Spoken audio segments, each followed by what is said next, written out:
వాళ్ళ ఎస్సీ హోదా ఇయ్యాలన్న వద్దని చర్చ జరిగినప్పుడు ఈ దేశంలో మేము అందరం సమానమే, ఈ దేశంలో మేము అందరం సమానమే, మాకు ఎలాంటి ఎస్సీ హోదా వద్దు, మాకు రిజర్వేషన్లు వద్దు అని చెప్పి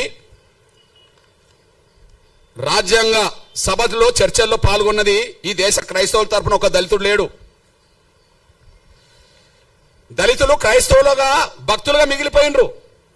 కానీ క్రైస్తవ ప్రచారం చేసింది, క్రైస్తవ మతం సమానత్వంతో కూడుకున్నదని ప్రచారం చేసింది ఎవరన్నా ఉంటే, దేశంలో పేరు గల్ల వాళ్ళు ఎవరన్నా ఉంటే అప్పుడు ఇప్పుడు అగ్రకులాలే. వాళ్ళు మారవచ్చునా? వాళ్ళు మారమని చెప్పవచ్చునా? వాళ్లకు ఈ ఆర్టికల్ ఏదైతే ఈ రాష్ట్రపతి ఇచ్చిన 1950 ఆర్డర్ అయితే వాళ్ళకు వర్తించదా? కుట్ర జరిగింది. రాజ్యాంగం రాయడానికంటే ముందు రాజ్యాంగ సభ చర్చల్లో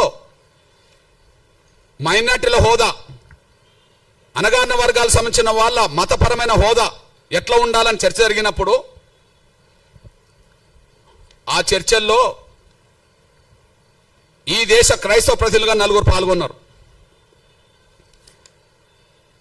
ఈ దేశ క్రైస్తవ ప్రతినిధులుగా 4 పాల్గొన్నారు. ఈ 4లో ఈ కమిటీకి చైర్మనే మీ దృష్టికి తీసుకొస్తున్నా. అల్పసంఖ్యాక వర్గాల సబ్ కమిటీ, అడ్వైజరీ కమిటీ. అంటే రాజ్యాంగంలో అల్పసంఖ్యాక వర్గాలకు, దళితులకు, పేద వర్గాలకు ఎలాంటి ఉండాలని చెప్పినప్పుడు అంటే అంబేద్కర్ కూడా ఉంటాడు. కానీ దీనికి చైర్మన్ ఎవరు? హెచ్సి ముఖర్జీ, పశ్చిమ బెంగాల్.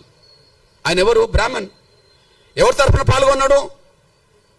ఈ దేశ భారతీయ క్రైస్తవుల తరఫున పాల్గొన్నాడు. ఈ దేశ భారతీయ క్రైస్తవుల తరఫున పాల్గొన్నాడు. ఎవరు ఆయన? బ్రాహ్మణ్. ఓకే. ఇంకొక ఆయన ఫాదర్ జెరోమ్ డిసోజా, ఈయన పాల్గొన్నాడు. ఈయన అగ్రకుల వ్యక్తే. ఇంకొక ఆయన రాజకుమారి అమృత్ కౌర్, ఈమె రాజకుటుంబంలో పుట్టింది. అట్లనే పీకే సాల్వే, ఈయన కూడా అగ్రకులస్తుడే. వీళ్ళు 4 ఈ దేశ క్రైస్తవులకు ఏం రావాలి అనే కాడ మాట్లాడినరు. మాకు రిజర్వేషన్లు వద్దన్నారు.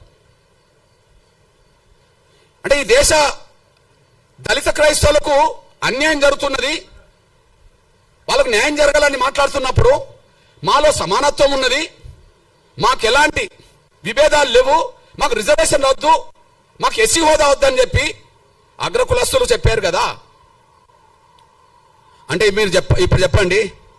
అంటే హిందూ దళితుల తరపున అంబేద్కర్ పాల్గొన్నాడు, ఎదుగుతూనే పాల్గొన్నాడుగా. హిందూ దళితుల తరపున ఇందులో ఇదే కమిటీలో జగ్జీవన్ కూడా పాల్గొన్నాడు. హిందూ దళితుల తరపునే కదా ఈ కమిటీలో ఉంటాడు. అంబేద్కర్ ఉంటాడు, జగ్జీవన్ రామ్ ఉంటాడు. అంబేద్కర్ ఉంటాడు, జగ్జీవన్ రామ్ ఉంటాడు. కానీ హిందూ దళితుల తరపున వాళ్ళు మాట్లాడతారు. క్రైస్తవ తరపున మాట్లాడలేదా అంబేద్కర్ అంటే? మాట్లాడిన చరిత్ర నేను చెప్తా.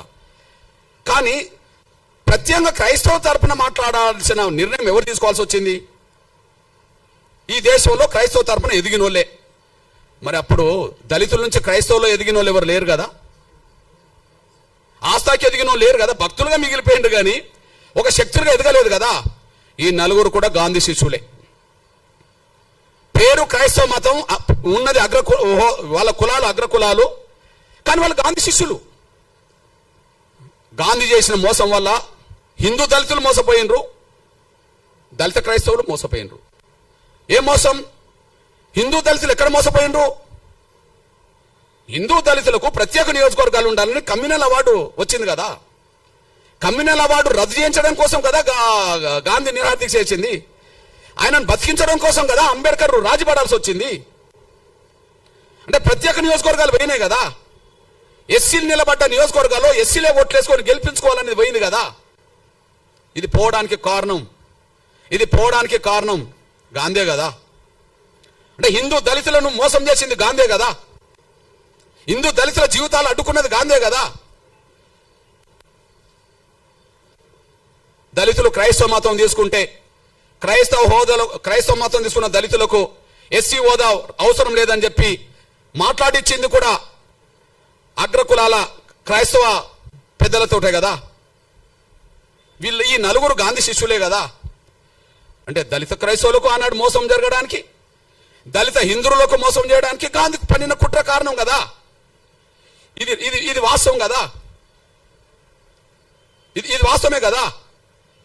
అదే సమయంలో